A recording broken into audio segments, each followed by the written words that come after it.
Hello, I'm Don Phipps, Superintendent of the Caldwell County Schools, and I'll be your host today for this episode of Caldwell County Schools Profiles. And today's show is going to be focused on grants and grant writing, and I have with me, and I'm glad you're here, Amy Filial. She's the STEM Director and one of our grant writers in the Caldwell County Schools. Welcome, Amy. Thank you. I want to share with our viewers a good bit of information about some grants that we have and what we're doing with those.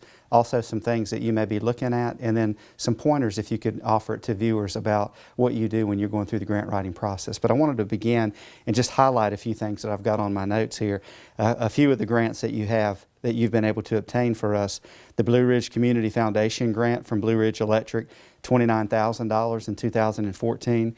The Duke Energy Foundation grant, $40,000 in 2016. A Math and Science Partnership grant with the North Carolina Department of Public Instruction. This is $560,000 in 2016. Coding and Application Development grants from the North Carolina Department of Public Instruction in 2019 for $49,000.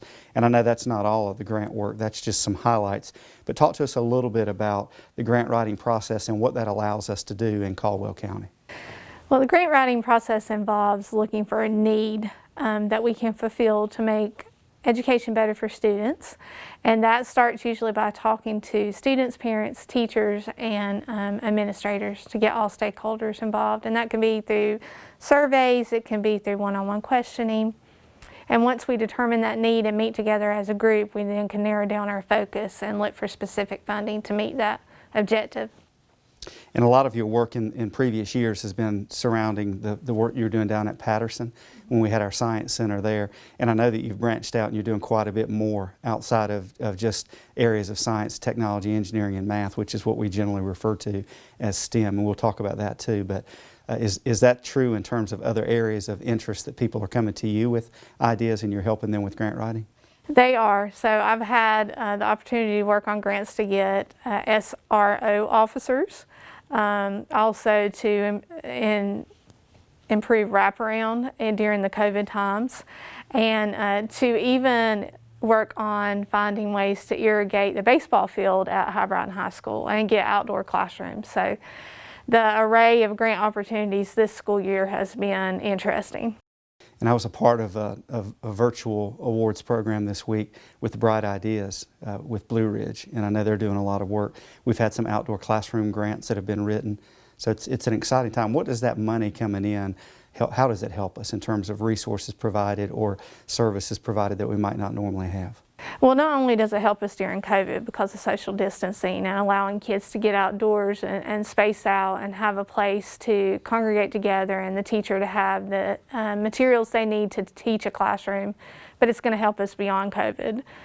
Those outdoor classrooms, once built, are going to be there to stay, and they can be utilized by all disciplines within the school. They can even be used for professional development to help the teachers grow in their field. The baseball field at High Brighton, if they get their grant, that will help for years to come, because not only do they serve the students at High Brighton, but they host community baseball leagues and the middle school leagues, plus summer camps. So that's going to benefit generations of students for years to come. And a grant like that, we were talking before we started, is through Major League Baseball. So you've got entities out there that we normally might not partner with, but there's some opportunities from time to time to be able to do projects, and they step in and help. So we appreciate you doing that. I do want to turn our focus to a couple specific grants that we've got. And the first one is the North Carolina Digital Age Learning Initiative, and this is through the North Carolina Department of Public Instruction and the Friday Institute at NC State. Let our viewers know a bit more about that. It was opened up for schools to apply for in October. They had an application process that lasted about a month. We met together, like I had mentioned previously, with many stakeholders and committee, came up with a grant to submit. We submitted, it was for $50,000, and we were one of the 12 school districts selected to receive it.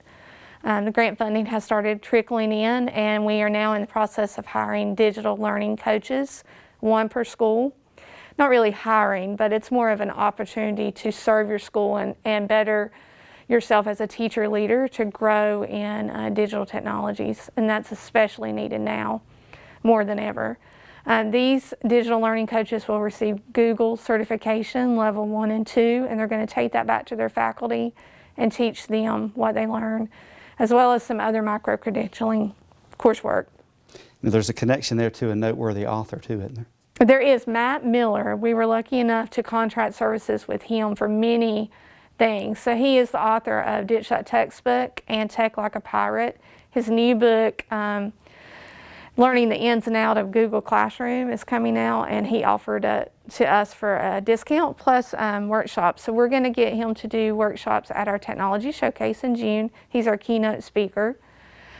He's going to do workshops around Ditch That Textbook, and as well as the digital learning coaches are going to get 2 unique workshops. One is the Google Classroom, and the other is Tech Like a Pirate. Well, rather than taking grant money and bringing an expert in to do training, we've opted more for the train the trainer model. Talk to our viewers about what that does and how we get more bang for our buck on dollars that we spend. So train the trainer model is actually taking our employees within our district, and they're going through, for example, the digital learning coaches are going through this certification process, which we're paying for them to get this test done. Once they get all of these certifications, they're then just one step away to become a trainer themselves, where they can go out to other districts and train them in the same tools that they're learning, or train other schools within our district, and we're paying for that as well. Now, the second grant I really want to talk about and have you share with our viewers, it comes from funds from the CARES Act, and this is called the GO Grant North Carolina Heritage. Can you talk a little bit about that one?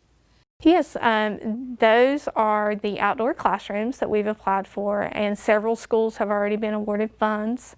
They vary from $15,000 to $4,000, and the schools are getting science stations to go outside, art stations, musical instruments that they're going to scatter throughout their campus and really engage students in the social emotional piece.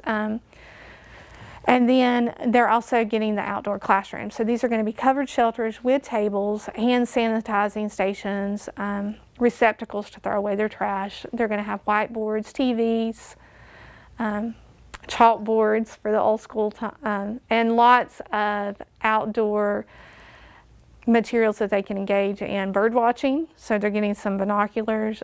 They're going to get some things to do scavenger hunts and hiking on their campus, gardening, and so forth. It really takes learning outside of the classroom, which we know is very important for students, so we're glad to see that.